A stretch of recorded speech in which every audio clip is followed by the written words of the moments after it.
میں تجھے دعا دیتا ہوں آج دل سے کہ جو غم مجھے لگا ہے اللہ وہ غم تجھے لگا ہے. تو نے آج تک کیا ہی غم دیکھے ہوں گے.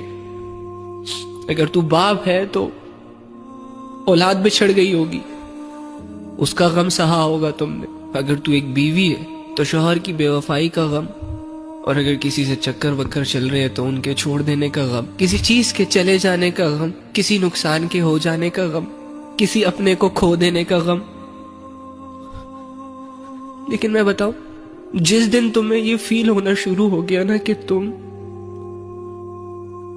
اپنے گناہوں سے، اپنی نافرمانیوں سے اللہ کو کھو رہے ہو، جس دن تمہیں اپنی زندگی سے اللہ جاتا ہوا فیل ہوا نا، اس دن تم رہ نہیں پاؤ گے. یہ غم تم نہیں برداشت کر پاؤ گے، اور پھر اس غم کو دور کرنے کی شکایت تم اپنے رب سے کرو گے. مجھے بہت حیرت ہوتی ہے آج اللہ کے سامنے لوگوں کو گر گڑاتے ہوئے، روتے ہوئے، اپنی زندگیاں کھوکھلی کر کے مانگتے ہوئے، کہ لوگ مانگ رہے ہوتے ہیں اللہ سے، شدت سے مانگ رہے ہوتے ہیں، شدت سے دعائیں کر رہے ہوتے ہیں. کسی کو رشتے چاہیے ہوتے ہیں، کسی کو دولت چاہیے ہوتی ہے، کسی کو عزت چاہیے ہوتی ہے، کسی کو کوئی بندہ چاہیے ہوتا ہے. لیکن اللہ کرے تیری لائف میں وہ دن آئے کہ جب تو اللہ کے سامنے جائے تو تیرے پاس کچھ نہ ہو مانگنے کا، تجھے ہر چیز بے معنی لگے، بس تیری زبان پہ صرف ایک ہی دعا ہو کہ یا رب، جب تو کہتا ہے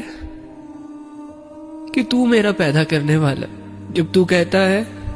کہ خالق بھی تو ہے، رازق بھی تو ہے، حفیظ بھی تو ہے، حفاظت بھی تو نے کرنی ہے، دوست بھی تو ہے، مددگار بھی تو ہے، سب کچھ دیا بھی تو نے اور سب کچھ ہے بھی تیرا، تو میں تو رہ گیا نا لکیر کا فقیر. اور تو یہ کہتے ہوئے یہ خواہش کرے، یہ حامی بھرے کہ اللہ اگر یہ سب کچھ تیرا ہے، میں بھی تو تیرا ہوں،